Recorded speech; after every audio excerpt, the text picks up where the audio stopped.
No vasto universo espiritual, existem dimensões onde o sofrimento e a escuridão predominam. Essas regiões são habitadas por almas que ainda carregam pesadas cargas de culpa, remorso e negatividade. Esses lugares são conhecidos como umbral. Apesar do ambiente sombrio, esses lugares também são palcos de um trabalho espiritual de grande nobreza e compaixão. O resgate de almas sofredoras realizado pelos trabalhadores da luz.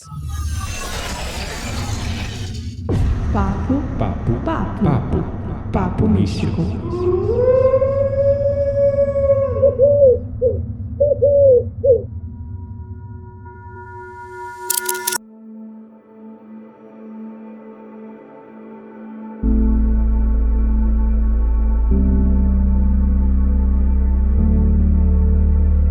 Meu nome é Gabriel Menezes e, de fato, se existe uma coisa que me dá muita alegria e paz no coração, é trabalhar no resgate dessas almas que sofrem ainda no umbral. Oi, meu nome é Quitéria Dark e essa semana eu estava fechando a porta do meu escritório depois de um dia de trabalho estressante e cansativo e escutei: "Você tá achando a vida na Terra dolorosa e complicada? Experimenta desencarnar antes da hora por conta de trabalho e ir pro umbral." Pois é verdade, né? Trabalho também em excesso pode matar ou fazer mal à saúde. Temos que cuidar, né, também, porque a vida não é só sobre isso. Aí você deve estar pensando: mas foi o Gabriel então que disse isso? Não, foi talvez um irmãozinho. Não. Ou a tua consciência, sei lá. Não, na verdade, claramente foi um espírito. Meu escritório fica do lado de fora, né? E o Gabriel tava no estúdio, onde fica a nossa casa também, em uma sessão de terapia. Então, provavelmente foi o meu mentor espiritual me dando um belo de um sermão. E motivo pelo qual também a gente decidiu falar sobre esse tema no episódio de hoje. Mas eu queria então começar falando, acho que em outros episódios a gente já falou bastante sobre o umbral, mas a gente nunca tratou especificamente como é o resgate das almas que sofrem no umbral. Antes da gente começar falando como é o resgate dessas almas, vamos então descrever com mais precisão o que é o umbral, né? Verdade, é um bom ponto de partida, né? Bora lá. Então, o umbral, gente, é uma região espiritual, podemos denominar assim, inferior. Então, se trata de um local de sofrimento ali, né, de densidade, de escuridão, onde se encontram ali espíritos que depois da morte física carregam ainda apegos, seja a vícios, né, culpas, remorsos, paixões terrenas, apego inclusive a bens materiais também, né, a tudo que é relacionado à matéria, à sua consciência. Então, não é um lugar de punição eterna, é importante a gente falar isso. É verdade, isso é importante. Mas uma área de expiação e aprendizado onde os espíritos enfrentam ali consequências das suas ações e das suas emoções negativas na Terra. E é interessante a gente observar que o umbral ele pode ser visto em diversas tradições religiosas com nomes diferentes, claro. né? Como um bom estudante da teologia, eu gosto de entender um pouco sobre todas as religiões, né? Eu ia falar regiões. E a gente observa vários pontos muito similares entre eles, né? Por exemplo, no catolicismo, fala-se do purgatório. Algumas tradições cristãs protestantes falam de limbo. Alguns, mais linhas, vamos dizer, mais espiritualistas ou mesmo agnósticas, chamam de erraticidade. Enfim, então existem vários nomes assim diferentes para esse ambiente que eu diria que, como a Quitéria citou bem, não é um ambiente eterno, é um ambiente de transição das consciências, né? Exato. Quando a gente desencarna, a gente faz essa transição através desse ambiente. Todos nós, sem exceção, seja nas partes mais densas, pesadas, por afinidade com os nossos vícios, comportamentos negativos, apegos, ou regiões um pouco mais felizes, como as colônias espirituais, hospitais e coisas do tipo espirituais, né? E é importante também a gente falar que não existe um tipo só de umbral, né? O umbral, ele é formado, essas regiões espirituais densificadas, esses lugares são formados por nossas consciências. Exato. De acordo com, digamos assim, o tipo de causa, né, que nos levou para lá. Então, por exemplo, se você é um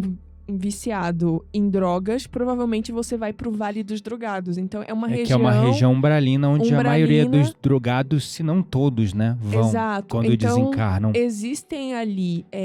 a gente sabe que tudo é ressonância, né? Então, e almas afins atraem almas afins. Isso. Então, quando a gente desencarna, a gente vai para onde a nossa consciência nos leva no momento que a gente está. Por exemplo, se você é um ex-viciado, não tem essa de pecado eterno. Você já superou o vício. Então, você dificilmente vai para esse lugar, a não ser que você, antes de morrer, tenha recaídas e fique... Ou seja, é sobre o teu momento de consciência ali. Tu desencarna num momento de consciência. Por isso que eu falo que não é garantia para ninguém. Por mais que você ache que você é uma pessoa depurada moralmente, é o alecrim dourado que nasceu no campo sem ser semeado, dependendo da condição da tua morte, às vezes, você pode passar pelo umbral, por exemplo, uma morte por acidente repentina. Às vezes a pessoa estava ali no momento feliz da vida dela, estava planejado para realmente ela desencarnar de uma maneira trágica, e às vezes esses eventos trágicos, é claro, se a gente tiver mérito, frequentemente é feito um desligamento, né, do perispírito, do corpo logo antes da morte. Mas se você ainda está numa jornada ali de evolução e tal, pode ser que você desencarne, passe um tempinho ali no umbral, até entender que desencarnou, para depois ser encaminhado. Não só no umbral, na Terra também, né? Porque o umbral almas... é a Terra, amor. Não, claro, mas eu tô falando assim, na sua casa, você, não necessariamente, principalmente quando é uma morte muito repentina, a pessoa vai direto pro umbral. Exato. Que eu quero dizer com umbral? Quero dizer com umbral essas regiões onde, por mais exemplo, densas. A gente citou. Muitas vezes a pessoa fica na erraticidade que a gente fala, que é tipo assim, aqui mesmo, nesse ambiente, só que numa outra dimensão, mas vendo o que tá acontecendo, apegado aos parentes, por exemplo. E isso... Por uma outra dimensão, ela quer dizer num padrão vibracional diferente. Igual o Wi-Fi, né? A gente tá aqui com o Wi-Fi usando o tempo todo. Mas a gente não tá vendo apesar ele. de saber que ela existe. Exatamente. Então é como você vai se tornar ondas de Wi-Fi. E fica ali habitando no teu lar, às vezes sem se perceber desencarnado, até chegar à consciência, meu Deus, eu desencarnei, e aí a coisa começa a acontecer. Aí vem a culpa, né? Vem ali várias coisas, e é nesse momento em que a sua consciência te leva pros lugares, por assim dizer, afins, né? Então... Isso. Sei lá, se você é uma pessoa muito apegada à matéria, então você vai ir para um lugar onde tem pessoas ali muito apegadas à matéria. Se você, sei lá, tem vício por álcool, drogas, outras coisas, nesse contexto, a mesma coisa. Se você é um assassino, você vai para um vale de assassinos. Exato. Se você é suicida, vai para o vale dos suicidas. Então, é importante a gente falar que tem esses compartimentos. Bolhas, né? Essas bolhas. E elas são criadas pelas consciências afins, que plasmam realidade dentro, vamos dizer, dessa metafórica bolha, onde vão ter consciências e almas vivendo no mesmo padrão vibracional e consciencial e moral. Então, como ela falou, vale dos drogados, vale dos suicidas, vale dos assassinos, vale dos estupradores. Tem várias, vamos dizer... regiões, sub-regiões, locais cidades onde os criminosos, os viciados, as pessoas numa determinada condição, os viciados em sexo, por exemplo, sexólatras, vão ter determinadas regiões para onde eles vão se reunir por padrão vibracional, moral, consciencial, né? E eles colapsam todos juntos com um grande consciente coletivo naquele ambiente, a realidade daquele ambiente. Claro. Né? Então é bem interessante esse tema. Eu só queria fazer um adendo, porque a gente tá falando de coisas tão pesadas de forma leve. E eu comecei a me sentir culpada. Não tem. A gente tá fazendo esclarecimento aqui. Não, claro, mas é que assim, esse tema é um tema pesado, é um tema que assusta, né? Então, eu acho que a gente fala tanto sobre isso, vive tanto isso, trabalhando inclusive no resgate de alma, almas dentro do umbral, Uhum. é que pra gente é comum, é normal e a gente fala com leveza. É. Porque é algo do nosso dia a dia, né? Mas Exato. não se assusta, tá? A gente tem todo o respeito por essas almas. Uhum. E, enfim, só queria fazer esse parêntese pra explicar isso. Definitivamente. É importante a gente ainda observar, se você quiser ter um bom exemplo do que é umbral, de termo, numa visão mais gráfica, eu diria até, né? Considere assistir o filme Nosso Lar 1 e Nosso Lar 2, Claro. né? Dois filmes inspirados na obra psicografada por Francisco Cândido Xavier, através do espírito André Luiz. Uhum. A saga ela é muito maior, né? O Nosso Lar 1 e o Nosso Lar 2 relatam ali de forma resumida, eu acho que os 2 primeiros livros, né, da obra, né, da sequência. São vários livros, Isso, né? exato. Acho que A Vida no Mundo Espiritual é uma sequência de livros. Na Roda Mística a gente vai indicar um que também faz parte. Boa, arrasou. Mas é uma sequência de livros psicografados por Chico Xavier e ditados pelo espírito do André Luiz, que traz essa temática de como funciona a vida aí no mundo espiritual. Exatamente. Aí considere, por favor, se você quiser ter, vamos dizer, essa visão mais gráfica do que a gente está falando, assistir esse filme, né? Tanto um como o 2. São filmes que foram feitos ali com, você vê, muita dedicação, amor dos atores e de toda a equipe, mas filmes com recursos financeiros bem limitados. Então, assim, foca na mensagem, foca ali no aprendizado, né? Ainda mais o Nosso Lar 1, que é um filme bem mais antigo, né? Ele tem mais de 10 anos ou 20 anos, Nossa, é bem super antigo. né? Quando eu vi, eu era adolescente praticamente. Olha, que interessante. Tá, mas falando de umbral, e aí respondendo uma outra pergunta que vocês devem estar se fazendo. Pois é. Por que a gente vai pra lá, né? A gente meio que já falou, né?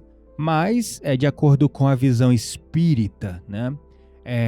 Os espíritos vão para o umbral devido à sua sintonia vibratória com essa região.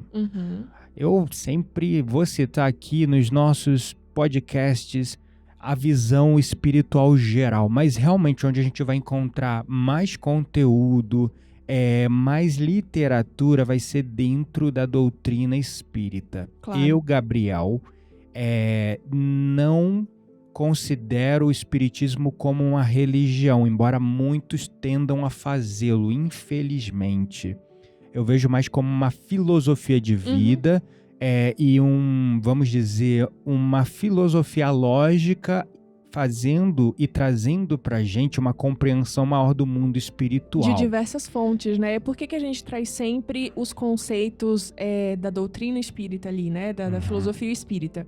Porque são conceitos que são comprovados não só por um médium. Mas antes vários. De serem publicados, eles são colocados à prova, por assim dizer. Então, médiuns de vários lugares no mundo inteiro recebem as mesmas mensagens, os mesmos conhecimentos antes de algo ser publicado. É o que chama de controle universal de ideias. Exato. Fora que hoje a disciplina espírita, ela tomou um arcabouço de literatura tão vasto, mas tão vasto, e de diversos locais do mundo, com médiums e escritores de diversos locais do mundo, que muitas vezes não se conversam, não conhecem uns aos outros, mas trazem em essência falam a mesma coisa, o com mesmo termos conceito, diferentes. a mesma coisa, e a gente vai estudando todas essas visões e vai conectando os pontos. Então é um estudo que mistura pesquisa, canalização dos espíritos, um controle universal de ideias para separar o joio do trigo e muita intuição, né? Muito sentir, não é só bom senso.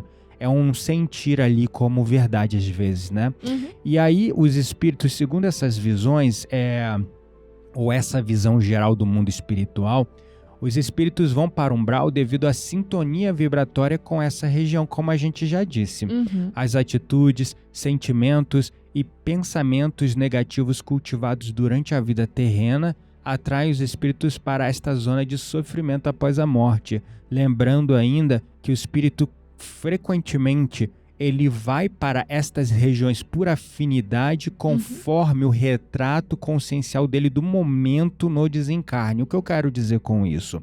Se você teve uma vida de esbórnia, de sacanagem, mas em algum momento você se converteu ao Cristo, foi para uma religião de coração aberto e sincero, foi literalmente convertido, né? Independente de qual seja a Não precisa nem religião. para uma religião. Se você é uma pessoa que tem um coração bom, que pratica caridade, que ajuda o outro independente... E que se transformou, se libertou dessas coisas. Íntima, Exatamente. Né? É sobre reforma íntima. É íntima. sobre autoconhecimento, é sobre evolução espiritual, é sobre despertar, é sobre reforma íntima. Exato. Nomes diferentes para a mesma coisa que eu gosto de chamar de depuração moral. Você vai lá, faz as besteiras, faz as asneiras que a gente frequentemente faz, né? Tá suscetível por conta da ignorância, né? No nosso desconhecimento. E de repente, você se conecta com uma filosofia. Por exemplo, a filosofia que me abre os olhos. A filosofia que me resgatou lá atrás foi o budismo, por exemplo. Por conta do sofrimento que eu estava vivendo com a depressão, a ansiedade, a angústia.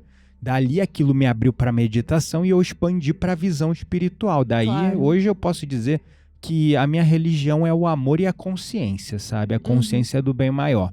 E assim você vai se transformando, porque eu fiz muitas besteiras. Então, é porque eu estou deixando isso bem claro, porque tem muito essa visão de pecados capitais em algumas tradições religiosas, né? Aí se eu cometi um pecado, eu errei e nunca mais terei a salvação. Não, a salvação ela é individual e ela tá ligada ao teu momento espiritual e consciencial. Se lá atrás você fez besteira e se arrependeu, pagou pelo que fez aqui ainda na terra ou não, e se depurou principalmente através do perdão, do amor e da caridade. Por isso que o Cristo nos ensinou tanto isso, amor, perdão e caridade, porque são essas as ferramentas que nos transformam de tal maneira que nos levam para um padrão consciencial que não importa o que tu cometeu na vida, tu vai desencarnar e vai para uma região mais feliz. Essa é a palavra, né? É importante a gente falar também, apesar de que em outras palavras já falamos, né?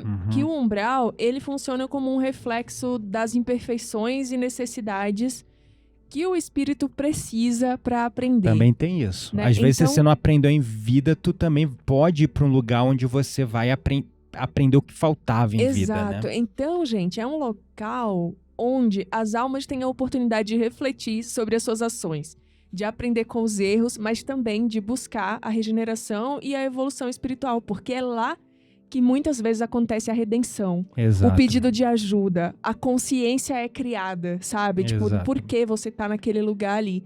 E no exato momento em que você adquire essa consciência e o arrependimento profundo ali, verdadeiro, você é resgatado. Exato. E aí, eu acho que com essa declaração meio que já respondi uma próxima pergunta, que é até quando a gente fica lá? Porque isso aí tá ligado uma coisa na outra, né? E como a gente tá aqui, apesar do nome do podcast ser Papo Místico, a gente tá aqui para desmistificar o místico, né? Por isso o nome do podcast. E a permanência na erraticidade, umbral, limbo, purgatório, chame como você quiser, varia de espírito para espírito. As próprias tradições xamânicas, as tradições, por exemplo, hindus, as tradições budistas, elas falam desse mundo inferior, também conhecido como umbral, né? E essa, vamos dizer, essa libertação desse espaço, ele vai variar dependendo do grau de arrependimento, de compreensão e desejo de mudança de cada um. A vida não é uma coisa única. A morte não é o fim. Você desencarna e continua vivo. Não mais no corpo de carne. E aí é lá que, dependendo do nível de compreensão que tu obteve da sua vida, o arrependimento dos erros que cometeu, o arrependimento ser sincero, e o desejo, a abertura de transformação, é isso que vai fazer com que você saia daquela condição. Não há um tempo fixo para se permanecer no umbral, a não ser no caso dos suicidas, que o tempo fixado a permanecer no umbral frequentemente está ligado ao tempo que ele ainda tinha na Terra, que ele acabou abreviando. E assim, ali o fio de prata continua emitindo uma energia conectada com o corpo físico que vai se decaindo ao longo do tempo que ele ainda tinha que concluir de provações na Terra até desencarnar, né? Claro, e tem uma outra questão também quando a gente fala de quanto tempo você vai permanecer no umbral, que é quanto tempo você quer ficar lá. É sobre isso, né? Porque entendam que também existem espíritos que decidiram, né, A ficar lá. ficarem lá. Por quê? Atazanando a vida dos outros. Escravizando outros, dominando certas regiões. Então, esses espíritos... Os espíritos negativados, né? Os Eles maus são- mesmo, né? Intencionalmente Eles mal. escolheram viver essa vida, eles escolheram permanecer lá. Então, pode ficar 500, 1000, 2000, não importa. Exato. Quantos anos, né? Enquanto de verdade eles não se arrependerem, não se abrirem para a luz, eles vão permanecer lá por escolha deles. Exato, mas essa virada para a luz, ela é inevitável. Nós Claro, viemos pode da demorar o tempo fonte que for. e a fonte retornaremos. Uhum. É a lei geral do progresso, né? Claro. Você pode adiar, você nunca vai regredir na sua evolução espiritual, você vai estagnar e adiar ao máximo que você quiser. Existem espíritos e pessoas que intencionalmente decidem viver na criminalidade, tanto aqui, Uhum. encarnado como desencarnado. Exato. Decidem viver na polaridade do mal, negativa. Sim. E esses espíritos, eles vão ficar ali naquele padrão até o dia que Claro. vier ali o arrependimento e a compreensão sincera. Quantos resgates a gente já fez? Por exemplo, algumas tradições chamam de tronados, outros chamam de magos negros, que são, vamos dizer, espíritos realmente negativos e que são muito inteligentes, têm muita consciência, né? muito conhecimento, sabe bem o que é o bem e o mal, não tão só por ignorância, como muitos desencarnam, por não conhecer nada sobre nada, se vem numa condição muito infeliz, não sabe como sair daquilo ali, igual num sonho, num pesadelo que tu entra, cai no pesadelo, muitas vezes o desencarne e a ida para o umbral é assim, é como aquele pesadelo que tu, de repente, caramba, por que eu tô aqui? Eu tô fugindo de quê? Mas como eu fujo? Uhum. Você esquece de tudo, então tá perdido ali no labirinto da própria consciência e da própria mente. Uhum. Mas esses espíritos tronados, mago negro, chame como quiser, que são espíritos muito inteligentes, eles sabem que existem as colônias, eles sabem da lei da reencarnação, eles conhecem a lei da causa e efeito. E aí lembra aquela situação que a gente estava lidando com não foi em um encontro, foram 3, 4 situações da gente Sim. fazendo trabalho mediúnico, e esse espírito ele não queria de forma alguma ser encaminhado para um hospital, para uma... E ele morava dentro de um vulcão. Exatamente, ele não queria por nada ir para algum lugar, ele estava sofrendo no ambiente que ele estava, mas ele não queria ir para as colônias porque ele sabia que ia desencarnar, ia vir numa condição muito infeliz, muito sofrida. E ele não queria isso, entendeu? Então ele fugia. Ele tinha todo o conhecimento, ele já estava arrependido, só que ele não queria enfrentar o que vinha pela frente. Então, o conhecimento dele já era tão grande nesse contexto que ele sabia todos os passos, né? Uhum. E ele decidia ficar ali. Então, a saída do umbral, ela está diretamente ligada ao progresso espiritual desses espíritos, mas também ao seu esforço em se arrepender e a buscar a elevação moral, né? Através, muitas vezes, do enfrentamento e da prova e expiação. Claro. Que é o que, por exemplo, esse espírito que a gente estava trabalhando estava fugindo como o diabo foge da cruz. Sim, ele sabia das consequências dos atos pregressos dele, ele sabia do peso da causa, dos efeitos do efeito das causas que ele cometeu lá atrás, né? Uhum. Então ele não queria, ele estava fugindo, mas chegou uma hora que aconteceu, né? Aconteceu.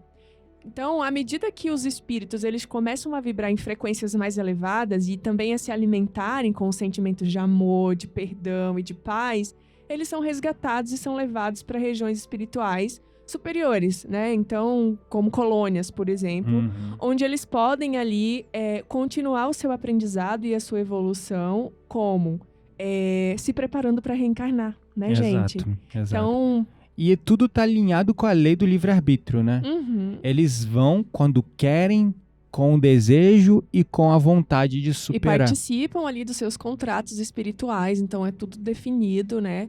Por livre e espontânea vontade. Nada, claro, em alguns casos vai ser imposto determinadas circunstâncias, porque o espírito é muito endividado, mas normalmente os contratos espirituais, eles são criados ali com a espiritualidade mais elevada e os próprios espíritos. Ainda é importante ressaltar que o mundo espiritual, ele evolui tal qual o mundo material. O que eu quero dizer com isso? Hoje, o processo de reencarnação, ele é muito mais estruturado e organizado como qualquer sistema político que nós temos hoje, com toda a burocracia, estruturando legislação, eleição e tudo mais, né? Dentro desse processo de reencarnação, hoje já existe uma organização.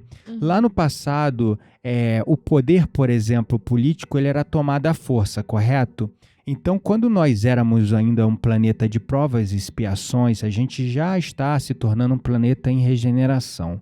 Ali, finalzinho de um planeta de provas e expiações. Mas quando a gente era um planeta de provas e expiações ou um planeta primitivo, muitas vezes essas reencarnações elas aconteciam de forma compulsória, ou seja, obrigatória e espontânea. Sim. O espírito estava lá no umbral, ele já vinha numa condição muito infeliz, reencarnando numa outra pessoa, num outro espírito, ou num outro corpo, né? E já vinha ali defeituoso, com um monte de problema, com um monte de sofrimento. Não tinha esse processo de planejamento reencarnatório como se tem hoje, tá? Então, o mundo, é importante a gente observar, o mundo espiritual, ele evolui mais rápido, ele está mais adiantado, mas ao passo que o mundo material também evolui. Então, nesse passado de um mundo primitivo, assim como ainda é um pouco com os animais, mas até com os animais já mudou, existem já as colônias espirituais para animais. Antigamente não existiam colônias espirituais nem para seres humanos. O espírito desencarnava, ficava ali na erraticidade e, de repente, ele compulsoriamente reencarnava num novo corpo e quase que instantaneamente. As reencarnações no passado, inclusive, eram... E quando eu falo passado, há 1000 anos atrás, pelo menos, né? A reencarnação, ela era muitas vezes muito rápida, né? Você desencarnava e passava um tempo ali na erraticidade no umbral e já voltava, né? Então, e hoje você fica um tempo ali se preparando nas colônias espirituais, estudando, evoluindo, né? Também antes de voltar para a Terra para não cometer os mesmos erros. Então, esse tempo que a gente passa lá nas colônias espirituais, 100, 50, sei lá quantos anos, depende de espírito. Depende de cada um, e das condições também, né? Porque muitos espíritos precisam reencarnar com pessoas específicas. Então, essas pessoas podem estar na Terra ainda e não ter condições de receber, podem estar no umbral ainda. Tem vários fatores. Então, assim, muitos espíritos ficam 100, 200 anos nas colônias se preparando. Aí uma das grandes questões que as pessoas devem estar perguntando, mas o quê? Quem coordena esses processos de reencarnação, né? São as próprias consciências individuais, ou seja, você desencarnou, tua consciência vai coordenar a tua própria reencarnação. Mas hoje, com o projeto Terra evoluindo, o processo ele acontece e é muitas vezes coordenado por espíritos muito elevados, vamos dizer, que não estão... Muitos estão nas colônias, mas a maioria deles são, vamos dizer, o que a gente diria quase como anjos, sabe? Ali coordenando mentores maiores, né? Espíritos superiores de luz, evoluídos. Alguns vão chamar de espíritos da quinta dimensão ou espíritos que habitam orbes superiores, mais felizes. Trabalho em prol da evolução dos menos evoluídos. Exatamente. Né? Uma maior dedicação e trabalho nesses orbes mais evoluídos é auxiliar no progresso dos espíritos inferiores e ainda em processo de evolução. Então, bom, tá bem profunda essa aula aqui, né, inclusive, né? Super profunda, mas vamos falar então como funciona o trabalho de resgate, porque o nome do nosso episódio, né, a temática dele é como que é o resgate dessas almas que sofrem no umbral. Bom... Pode falar, como é que é? Você fez que ia falar e me deixou aqui no vácuo. Mas enfim, respondendo a pergunta, como é feito então o resgate? O trabalho de resgate dessas almas, no umbral, é uma tarefa que é realizada pelos espíritos mais evoluídos, que também são muito conhecidos pelo mundo espiritualista como os trabalhadores da luz. Exato. Né? Assim como os que coordenam o processo de reencarnação são espíritos ainda mais evoluídos, que são os espíritos angélicos, né?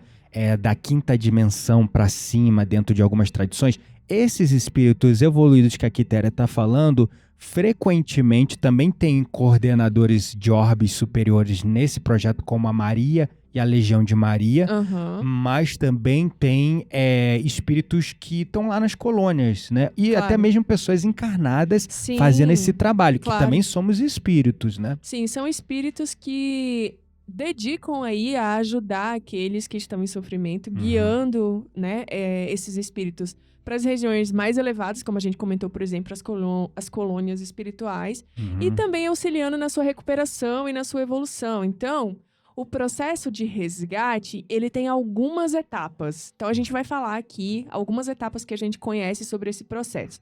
E a primeira é o planejamento e a preparação. O que quer dizer isso? Que as equipes de resgate, elas se organizam ali cuidadosamente, analisando as condições do umbral, as necessidades dos espíritos e de que tipo de ajuda eles precisam. Exato. Então, um exemplo, novamente, ressaltando... esses espíritos frequentemente estão nas colônias, inclusive, né, amor, existem colônias específicas para assuntos, por exemplo, existem, nem seriam como colônias, existem postos avançados nas partes de apoio, né? de apoio, nas partes mais densas do umbral, não lá na parte acima das nuvens, né, na parte mais alta do planeta, que ficam as cidades, as colônias espirituais. Intermediário. Inclusive, eu posso falar com propriedade sobre esses postos, porque no trabalho do Centro Espírita que a gente faz, eu sempre levo os espíritos resgatados para o mesmo posto. E tem um espírito lá, não fica com ciúme. Tem um espírito lá que ele sempre me recebe. Tipo, eu acho que eu conheço ele, mas eu não sei da onde. Mas, tipo... Por que eu ficaria com ciúme? Não entendi. Porque você é ciumento, taurino, entendeu? Aí você fica com ciúme até dos espíritos Exposed, cara. É sacanagem. Agora, exposed espiritual. Vou ter ciúme de espírito. Olha só como é que a pessoa tem impressão de mim. Olha só. Caraca, mas ele o exame de juízo que a pessoa faz contra a minha pessoa. Ele tá melhorando, mas era nesse nível. É morto, vivo, do passado, do presente, do futuro, não importa, entendeu? Que horror, mano. Mas deixa eu focar aqui no negócio que eu ia falar. Toda vez que eu vou levar algum espírito, né, que a gente resgata lá no Centro Espírita, eu sempre vou pro mesmo posto. Como é que é esse posto? Esse posto... que eu vejo, ele parece um grande ônibus. Interessante. É como se fosse um grande ônibus.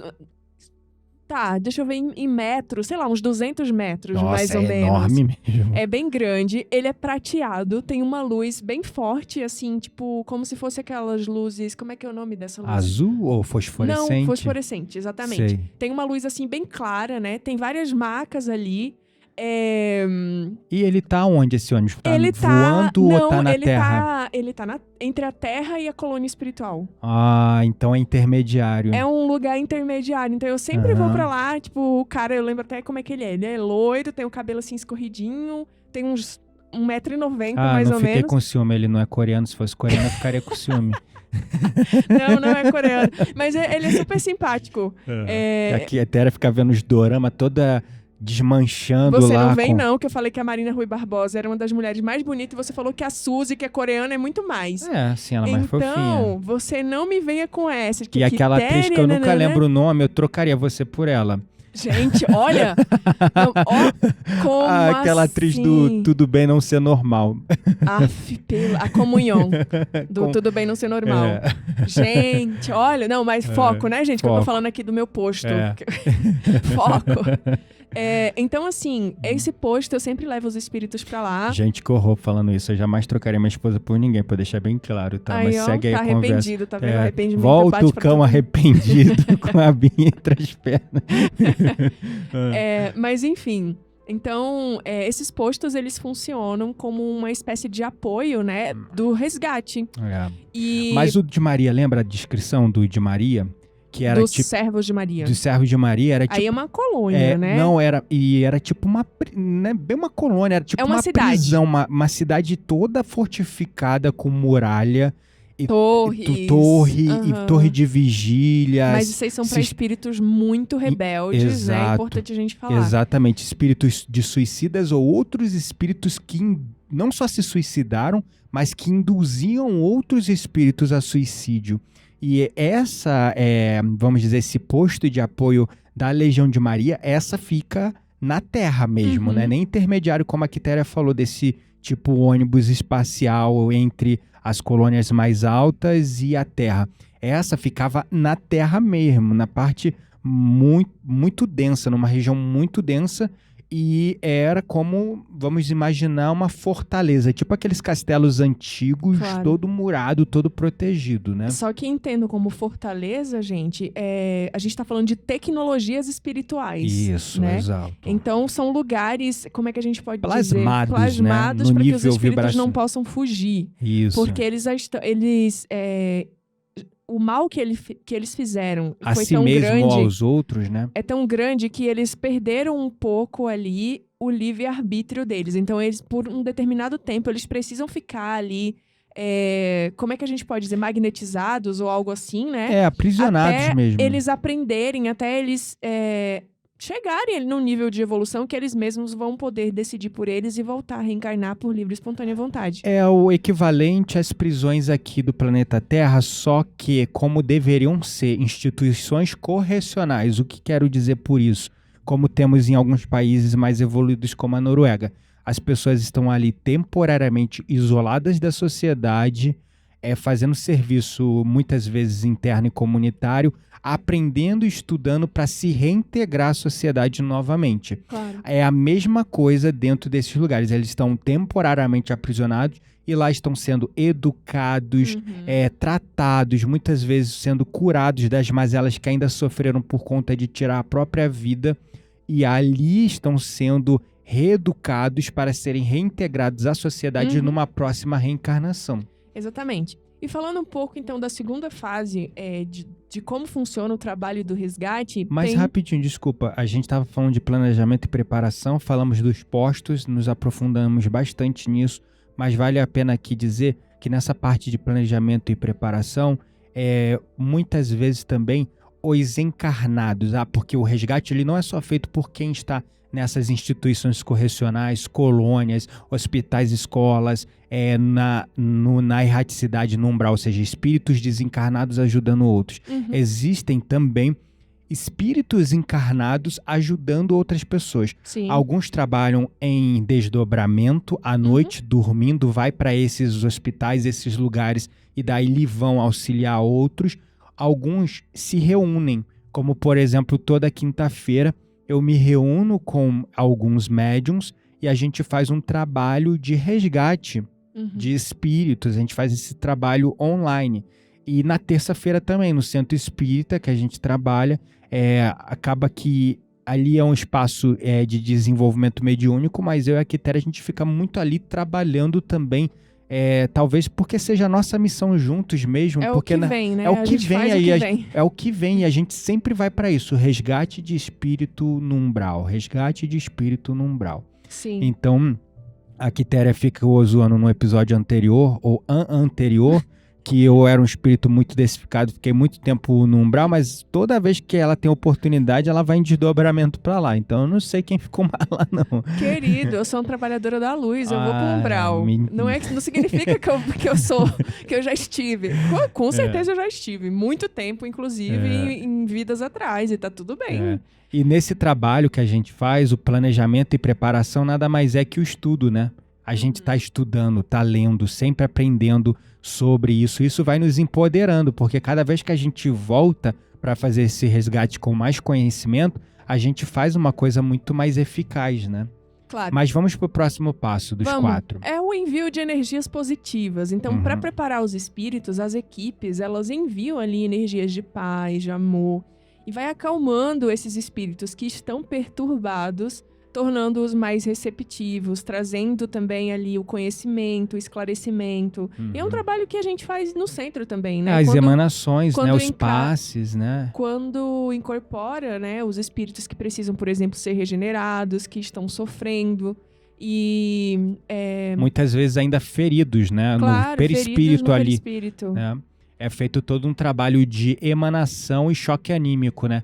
O choque anímico, muitas vezes, é uma terapêutica necessária para alguns espíritos, que só o trabalho espiritual sem a incorporação não é o suficiente. Então, muitos espíritos, eles vão precisar incorporar num médium para Uhum. tomar ali um choque anímico que E vai regenerar. fazer com que ele veja que o braço que tá ali amputado por causa do acidente que ele sofreu voltou e ele sentiu o braço ali Uhum. no corpo da própria médium ou Uhum. do médium, e assim ele conseguir quebrar aquela impressão mental, aquele De que ele trauma que perdeu. ficou, que ele perdeu um braço, perdeu um membro, ou Uhum. tomou um tiro, ou ficou afogado, enfim. E assim, depois que é removida essa impressão mental da memória dele, ele sente ali que ele tá respirando de novo, tá sentindo o braço que perdeu, sei lá, qualquer coisa que aconteceu, ele tá se sentindo regenerado, aí aquela impressão mental é quebrada. É uma terapêutica mesmo, quase psicológica, Claro. que libera ele para seguir evoluindo, né? É isso aí. E aí, como que é feita essa aproximação desses espíritos, né? Porque esses espíritos, muitos estão inconscientes, muitos esqueceram suas histórias, muitos só lembram de uma cena específica, que foi a cena do desencarne, por exemplo. E estão revivendo aquilo Estão ali o tempo revivendo. todo. Então, os trabalhadores, eles se aproximam desses espíritos de forma mais compassiva, respeituosa. Primeiro tem ali uma aproximação para ganhar confiança, oferece ajuda. E, por último, a gente faz a reintegração. Isso a gente está falando de apometria também. Mas de um trabalho do Centro Espírita que é o que a gente faz, né? mas independente da apometria, o protocolo é exatamente o mesmo, É o né? mesmo, exatamente. As emanações, elas podem ser feitas de maneiras diferentes, por exemplo, a aproximação cuidadosa, quando não se há a apometria, é muito trabalhado a doutrinação do espírito. A conversa, Aí o médium né? fica ali conversando com o espírito, convencendo ele da condição dele, esclarecendo ele do que aconteceu e tentando auxiliar ele e tal. Com a apometria, a gente não dedica tanto tempo à doutrinação, embora muitas vezes é necessário. Uhum. Mas na apometria a gente chega meio como quase um resgatista. A gente regenera a pessoa, faz ali os primeiros socorros, E deixa a pessoa um pouco melhor ali perispiritualmente, vamos dizer, né? Regenerando o perispírito, trazendo bálsamos, acalentadores, para ele ficar mais receptivo, e dali a gente encaminha para um outro lugar, aonde por livre-arbítrio ele vai ser recebido, doutrinado por outros espíritos. Ganha conhecimento, recorda as coisas da vida, né? Ganhando conhecimento. Né? E a outra fase é o transporte espiritual. Então, depois que os espíritos ganham essa confiança, que as equipes fazem esse trabalho, ele seja de regenerar, seja de fazê-los conhecer o porquê daquela situação e tudo mais, tem a parte do transporte, né? Seja para as colônias espirituais, seja para os hospitais espirituais, sejam para os postos de atendimento espiritual, onde esses espíritos vão receber mais tratamento e mais orientação, né? Então, a gente faz esse primeiro trabalho, né? De resgatar ali do umbral, de regenerar aqueles que precisam ser regenerados, ou de fazê-los ganhar certo conhecimento de determinada situação, e depois o encaminhamento. E aí a gente está falando aqui, muitas pessoas devem estar se perguntando, mas como assim regenerar, recuperar um espírito? Ele não está como espírito? Bom, é importante a gente observar, como a Quitéria citou, muitas vezes quando a pessoa desencarna, ela cria uma impressão mental daquele dano sofrido no corpo físico. Sim. E essa impressão mental, porque no mundo espiritual o mental tem um poder ainda maior do que no mundo material. Quando a gente fala mental / consciência, o mundo espiritual umbral, ele é consciência. É a nossa consciência. É a consciência do coletivo que se unem e se concretiza ali uma realidade dentro de um determinado padrão vibracional. Então, quando o espírito ele sofre um acidente, por exemplo, e ele desencarna com alguma condição de saúde ou qualquer outra coisa, fica aquela impressão mental. E isso reverbera e vai para o perispírito. Então, a gente vê isso muito graficamente no livro Memórias de um Suicida. Sim. O cara que se matou com um tiro na cabeça, ele desencarna e continua sentindo o buraco, o sangue quente pingando, a dor de cabeça e o estampido que nunca passa. E o cara que se jogou na frente do trem, que os membros, né, foram espalhados, todos espalhados. A mesma coisa. Uma coisa, gente... Densa, essa parte é mais densa do livro, né? Pra que mim, o espírito que eles chamavam chorava. de... como é que era? Estilhaçado, não lembro, esquartejado. Ele chamava o espírito de esquartejado porque ele já era conhecido. Ele era todo quebrado em pedaços e gritando, cadê minha mão? Cadê não sei o que? Cadê não sei o que lá? Triste demais. Muito triste. Porque ele se matou se jogando na frente de um trem e foi esquartejado e os seus membros foram para tudo que é lado. Claro, e é por isso que a outra fase, a quinta fase, é o tratamento e a cura. Então, nas colônias espirituais, nos postos de atendimento, esses espíritos, depois de serem resgatados, eles vão receber terapias espirituais, passes magnéticos, educação espiritual. Para entender que eles desencarnaram e que aquela condição física que eles estão reimprimindo de novo em suas mentes e reverberando no seu corpo perispiritual, são ilusões que ele está criando com a própria consciência dele. Até ele se entender, eu desencarnei, eu não estou mais naquele corpo físico, eu estou livre dessas mazelas. Aí ele vai se curando, mas às vezes é um processo longo, tá? Claro. Tal qual duraria, por exemplo, uma regeneração física de alguma doença aqui na Terra, de algum dano na Terra. Claro. Então, o que acontece quando o espírito é resgatado, né, gente? Acontece isso. Eles vão para determinados locais, sejam colônias espirituais, hospitais, depende da condição de cada espírito. Nesses lugares, eles recebem o tratamento e a orientação proporcional à sua recuperação. São lugares que são descritos ali como ambientes de paz, de serenidade, né? E são propícios para a cura e para a evolução desses espíritos. Exato. Então, essa educação espiritual e as terapias energéticas, elas proporcionam um caminho de recuperação e de crescimento e também permite que esses espíritos, eles sejam libertados das suas amarras e iniciem ali uma nova jornada de aprendizado e evolução e uma preparação para uma próxima reencarnação. Exatamente. E como nós já estamos vivendo a terceira revelação prevista na Bíblia em algumas tradições judaico-cristãs, esse é o momento, a terceira revelação, na verdade, é a volta do Cristo, mas não fisicamente reencarnado num corpo de carne na Terra. A terceira revelação é o aumento desse intercâmbio entre o mundo material e espiritual. É quando esse véu de Maia, que separa o mundo material do espiritual, ele está caindo, ele está afinando e está caindo. Então, a nossa proximidade, por isso que vem manifestando depois da pandemia, foi o grande estopim. Começou um monte de gente que nunca soube o que era mediunidade, manifestando várias questões que não sabiam nem explicar o que eram, sensibilidades, pensamentos, ouvir coisas, vendo coisas que nunca viram. Depois da pandemia foi absurdo. Então, esse processo de despertar mediúnico coletivo, ele está acontecendo em toda parte. E aí, com o conhecimento que está sendo disseminado em canais como esse, como o nosso podcast, em tantos outros livros, as radionovelas voltando com tudo, audiobooks em toda parte, o YouTube disseminando isso de uma maneira absurda para quem está buscando, é claro, porque é sobre algoritmo também, né? Ou seja, até os algoritmos, eles funcionam por padrão de afinidade consciencial. Aquilo que tu pesquisa, aquilo que tu estuda vem para você. Mais pra você, né? Enfim, então tudo trabalhando para essa grande expansão da consciência do coletivo, tudo também vindo com um processo natural de dor, de expiação, de depuração, catástrofes, coisas que estão acontecendo para fazer as consciências expandirem ainda mais, porque a pandemia, por exemplo, foi uma grande, um grande... Eu nem sei o nome para isso.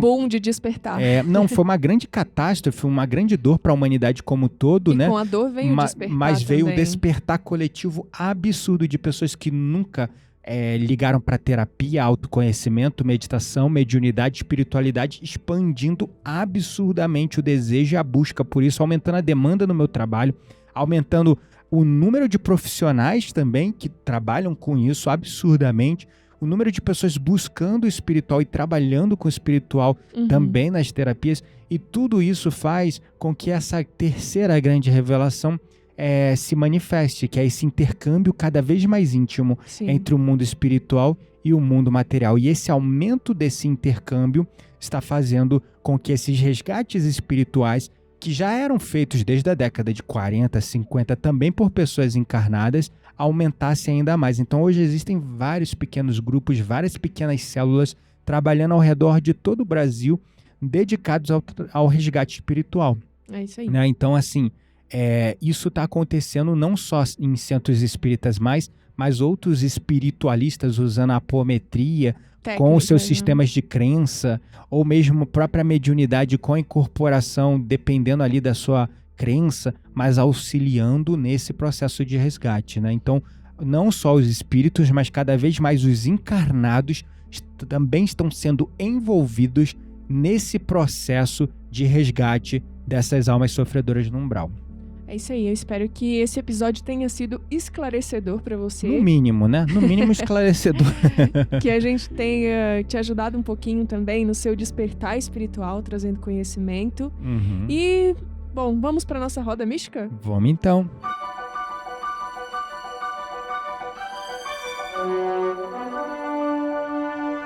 Bem-vindos à nossa roda mística. Neste espaço indicamos conteúdos para pessoas como você que não se contentam com a superficialidade das coisas. Bom. Chegamos na nossa roda mística falando juntos, e aí o que a gente vai indicar pra galera? A gente vai indicar um livro chamado Libertação. É um dos livros da série A Vida no Mundo Espiritual. Ah, então é daquela sequência que inspira o nosso lá 1 e o 2? Exatamente. Ah, tá. Esse eu não conheço.